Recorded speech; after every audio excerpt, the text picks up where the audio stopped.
Kara pun mencebik menggerak-gerakkan kepala seolah itu bukan masalah besar. Oke, apa? Tanyakan saja. Menurutmu? Frank menarik nafas. Apakah Jeremy akan menerima tawaranku? Bukannya bersimpati, Kara malah memiringkan kepala dengan mata menyipit. Tawaran apa? Maaf atau jabatan? Nada suaranya lucu, ia tidak mau ketegangan merasuki udara lagi. Menyadari itu, sudut bibir Frank naik. Dua-duanya. Kara bergumam seolah berpikir keras. Kalau tawaran maaf, dia pasti menerimanya. Tapi kalau tawaran jabatan, aku tidak tahu. Ada banyak faktor yang harus dipertimbangkan. Kesediaannya, dampaknya, dan reaksi kakek kalian. Tapi Kara memberi penekanan lebih pada kata terakhir. Kurasa kau tidak perlu memusingkan hasilnya. Yang dinilai itu adalah ketulusan. Ia menepuk dada sang kekasih ringan. Kemudian dengan senyum simpul ia berbisik, Selamat malam, Frank. Bolehkah aku tidur bersamamu lagi? Sambar pria itu sigap. Kara sontak mengernyit geli. Kamu belum mandi? Tidak mendapat jawaban negatif, wajah Frank mendadak cerah. Kalau begitu, tunggu aku. Aku tidak akan lama. Sedetik kemudian ia berlari menuju kamar. Tingkahnya membuat Kara geleng-geleng kepala. Keesokan paginya Kara berjalan memasuki ruang makan dengan si kembar di setiap sisinya. Di belakang mereka, Frank melangkah lambat seraya menyimak laporan dari Jeremy. Seperti tidak ada satupun hal yang berubah di antara mereka. Selamat pagi, Nenek. Sapa balita-balita itu ceria. Melihat penampilan si kembar, Susan meloloskan tawa. Selamat pagi, Lois, Emily. Kalian rapi sekali. Ini hari pertama kami bekerja, Nenek. Kami harus membeli kecan yang baik kepada karyawan lain.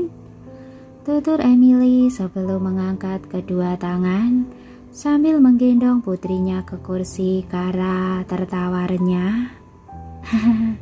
Kalian sangat bersemangat, ha? Iya, saut Lois dengan mata bulat. Kami harus memanfaatkan waktu sebaik mungkin, Mama. Kalau nanti kami sudah mulai sekolah, waktu kami jadi terbatas. Memangnya proyek apa yang mau kalian kerjakan? Susan membantu Lois naik ke kursi di sampingnya. Aku mau menyempurnakan apartemenku. Papa bilang itu mungkin saja bisa menjadi desain untuk proyek Xavier selanjutnya. Kalau aku mau menjadikan gaun pengantin Mama sebagai proyek perdanaku. Mama akan menjadi pengantin tercantik di seluruh dunia saat memakainya nanti. Sambil menempati kursinya, Frank mendesahkan tawa. Proyek kalian keren-keren sekali. Papa jadi tidak sabar mau melihat progresnya. Tapi Emily, kenapa kamu tidak membuat pakaian untuk Papa juga? Kamu tidak boleh pilih kasih. Celetuk Lois menaikkan alis. Bibir Emily mengerucut. Aku takut waktunya tidak cukup. Tapi aku akan kuusahakan sebaik mungkin. Sementara Emily mengangguk yakin, Susan melirik Frank dan Kara. Memangnya kalian sudah menentukan tanggal pernikahan? Belum, Bu, sahut Kara setengah tertawa. Masih ada beberapa hal yang harus diurus sebelum itu. Baiklah, Ibu mengerti. Lois dan Emily lah yang terlalu bersemangat. Sekarang, bagaimana kalau kita sarapan? Susan mengalihkan pembicaraan. Sementara si kembar berseru girang, Frank melirik ke arah sang kakak yang berdiri di sisi ruang bersama para pengawal. Jeremy, apa yang kau lakukan di situ? Duduklah bersama kami. Jeremy bergeming, nafasnya tertahan dan hatinya tergelitik oleh sensasi aneh. Saya sudah sarapan, Tuan Muda. Udara seketika membeku, Frank bahkan sedikit menggigil. Haruskah dia masih menggunakan sapaan itu? Selang satu desah samar, ia menunjuk kursi di sebelah Lois. Duduklah di situ. Mulai sekarang, kau tidak perlu makan sendiri. Kau adalah bagian dari keluarga kami. Jadi, kau harus makan bersama kami. Iya, Paman. Duduklah bersama kami. Meskipun kamu sudah jalapan, minum saja, tidak apa-apa. Emily ikut meyakinkan. Iya, duduklah di sampingku, Paman. Lois memperlihatkan deretan gigi mungilnya.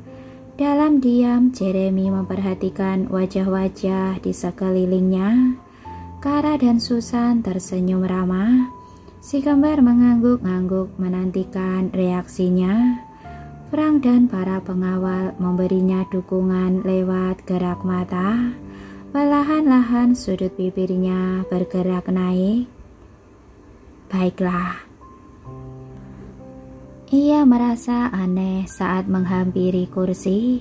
Namun begitu duduk di sana, ia tahu perasaan yang membeludak dalam dadanya adalah keharuan.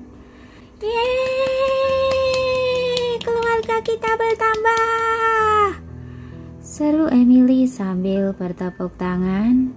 Karena tangannya masih digips, Lois hanya bisa menepuk-nepuk pahanya walau tidak berbunyi. Wah, kita punya paman cekalang. Mata Jeremy semakin berkaca-kaca. Sambil menahan senyum, ia menatap lurus ke arah Frank. Tidak ada kata yang terucap, tetapi semesta tahu apa yang mereka perbincangkan dalam diam. Dua pria itu akhirnya resmi menjalin tali persaudaraan.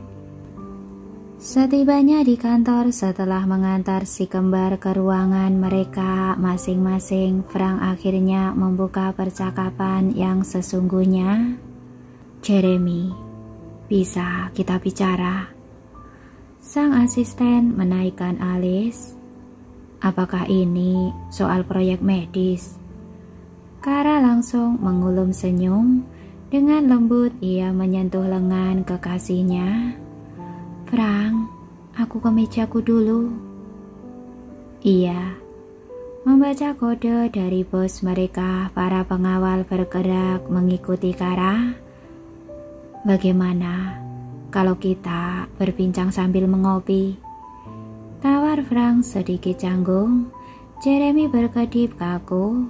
Sang CEO biasanya melakukan itu hanya ketika ia butuh konsultasi.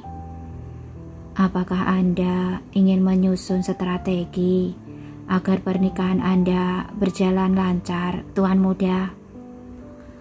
Frank mengernyit. Sekarang ia jijik mendengar kata itu dari mulut Jeremy. Bisakah kau berhenti memanggilku Tuan Muda? Kau adalah kakakku.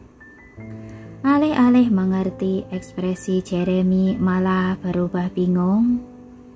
Bukankah kita sudah sepakat untuk bersikap seperti biasa? Sambil mendesah cepat, Frank mendorong sang kakak menuju pantry. Di sana mereka duduk berhadapan tanpa kopi. Jeremy, kau adalah kakakku.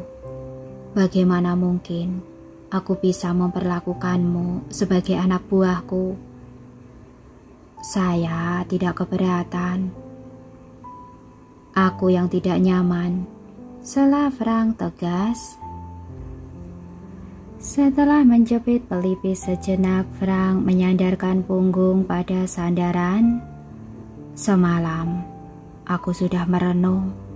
Kelakuanku selama ini kepadamu tidaklah wajar. Aku sudah memberimu banyak kesulitan. Aku berlagak seperti seorang bos hebat. Jeremy mengangkat bahunya sekilas. Bukankah Anda memang bos yang hebat? Lagi pula, identitas saya belum terbongkar saat itu. Wajar jika Anda memberi saya tugas sulit. Tetap saja, aku merasa bersalah. Frank tiba-tiba tampak lelah. Kantong matanya menebal membuatnya tampak menua. Kau adalah putra pertama dari ayahku, pewaris Xavier yang sesungguhnya. Tapi aku malah memperlakukanmu. Melihat Frank tidak mampu menyelesaikan kalimat, Jeremy tersenyum tipis. Aku senang kau sudah berubah, adikku. Tapi kau tidak perlu merasa begitu terhadapku. Begini saja, aku akan berbicara santai kepadamu. Kalau kau menghapus penyesalanmu itu. Sebelum Jeremy bisa menyanggah lebih lanjut, Frank memotong. Berbicara santai saja tidak cukup. Aku berencana mengembalikan semua yang seharusnya menjadi hakmu. Raut Jeremy seketika berubah. Maksudmu? Kursi CEO itu bukanlah milikku, melainkan milikmu. Karena itu, tunggu dulu. Jeremy menegakkan telapak tangan meminta jeda. Kau telah bersusah payah mendapatkan jabatanmu. Sekarang kau menyerahkannya begitu saja kepadaku. Iya. Belum sempat Frank menjabarkan, Jeremy menyela lebih panjang. Aku tahu hatimu sudah melunak. Tapi apakah otakmu juga melunak? Sadarlah tuan muda. Berhenti memanggilku tuan muda. Jeremy mengangguk sigap. Oke Frank, sadarlah Frank. Kaulah yang berhasil membuat Xavier hidup. Kau yang berhasil mengembangkan perusahaan ke berbagai bidang. Kau juga yang menjadikan Xavier gurita bisnis tersukses dalam sejarah. Kau mendampingiku selama itu. Bukankah kau juga paham? Frank memicingkan mata. Ini bukan soal paham atau tidak, tapi eksekusinya. Aku tidak secerdas dan seperfeksionis dirimu. Aku bukan seorang visioner yang mampu menentukan arah perusahaan. Aku bahkan tidak suka dihadapkan pada pilihan. Karena itu, Jeremy ikut memajukan kepala. Aku lebih suka menjadi seorang asisten yang hanya perlu mendengarkan arahan bos. Posisi itu hanya cocok untukmu, Frank. Kau adalah pemimpin sejati Xavier. Frank bergeming, bola matanya bergetar mengamati Jeremy. Kau menolak tawaranku. Suaranya turun drastis. Jeremy mendatarkan ekspresi dan mengangguk. Iya, dan jangan coba-coba memberiku jabatan lain. Aku tidak suka hidup dalam tekanan atau tuntutan. Aku ingin bebas. Kau merasa bebas selama menjadi asistenku. Frank menautkan kedua alisnya. Sedetik kemudian ia mendengus. Mustahil. Tugasmu jauh lebih padat dibandingkan yang lain. Tapi akulah yang menghabiskan paling banyak waktu bersama adikku. Dan aku mengikuti semua arahanmu dengan hati yang damai. Frank tertegun. Ia tidak pernah tahu bahwa Jeremy memiliki ketulusan sebesar itu. Sebelumnya ia mengira asistennya itu bekerja mati-matian demi uang. Namun ternyata semua adalah demi kebersamaan mereka. Frank Herbert, dengarkan aku. Kebebasan itu bukan tentang seberapa santai dirimu, tapi tentang seberapa besar makna dari apa saja yang kau lakukan. Seorang pelukis merasa bebas saat tangannya sibuk menggerakkan kuas. Seorang penulis merasa bebas saat pikirannya sibuk menata tulisan. Dan aku, Jeremy memberi jeda, menambah kesan serius dalam bicaranya. Aku merasa bebas saat menjalankan misi darimu. Aku suka pekerjaanku, Frank. Tolong, jangan ubah itu. Nafas Frank berubah berat. Sang kakak baru saja menyadarkannya bahwa keinginan dan kebutuhan setiap orang tidaklah sama.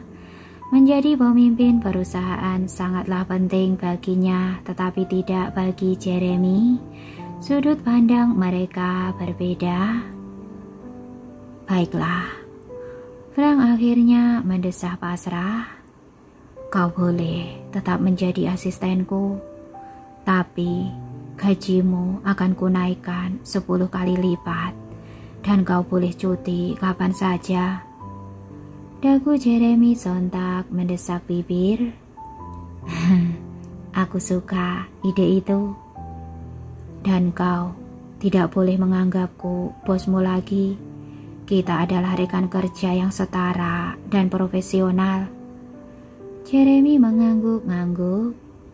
Apakah itu berarti kau tidak akan mengoceh lagi? Sepertinya aku akan rindu omelanmu. Aku tidak pernah mengomel, hanya menegur, dan itu bentuk dari ketegasan. Kata Frank meruncingkan telunjuknya. Kau selalu mengomel setelah membentak, gumam Jeremy dengan ekspresi meledek. Itu gerutuan, bukan omelan. Tolong dibedakan. Omelan itu identik dengan wanita. Aku adalah seorang pria. Melihat Frank yang terusik, Jeremy akhirnya mendesahkan tawa. Benar, seperti ini. Teruslah seperti ini. Frank, jangan menganggapku spesial, atau aku akan merasa canggung nantinya. Siapa pula yang menganggapmu spesial? Aku hanya berusaha hormat kepada yang lebih tua. Kau tahu, aku dalam proses pembelajaran menjadi pria ideal bagi Kara. Frank kembali bersandar, rautnya terlihat jijik, namun dalam hati ia merasa hangat. Satu lagi pelajaran baru ia dapat.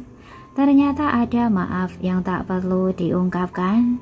Cukup mata yang mencerminkan penyesalan dan hati yang memaklumi tanpa syarat. Omong-omong Frank, menurutmu, apa yang akan dilakukan kakekmu selanjutnya? Aku tidak suka berpikir terlalu dalam, jadi tolong beri aku gambaran akhir saja. Dalam sekejap kedipan Frank berubah tegang. Selang perenungan singkat ia mendesah. Untuk yang satu itu, aku juga tidak tahu. Tidak ada yang tahu apakah Rowan Herbert memiliki hati atau tidak. Tapi dilihat dari reaksinya semalam, dia tampak terpukul. Mungkinkah hatinya terbangun oleh fakta itu? Anak yang selalu dibanggakannya ternyata juga menyimpan rahasia kelam. Frank sontak mengangkat kedua alisnya. Mari, jangan berharap. Tetaplah waspada. Kita bergerak setelah mengetahui reaksinya. Baik, Tuan. Frank sontak mengerucutkan bibir, telunjuknya terayun-ayun menyatakan peringatan. Ayolah, itu lebih mudah disebutkan, lebih efisien. Sambil menarik nafas, Frank beranjak dari kursinya. Terserah kau saja. Sekarang, ayo kembali bekerja. Haruskah aku melaporkan progres proyek medis? Jeremy menyusul. Iya, lakukan. Sementara kedua laki-laki itu kembali kehidupan normal mereka, Rowan Harper masih terjebak dalam selembar foto di tangannya.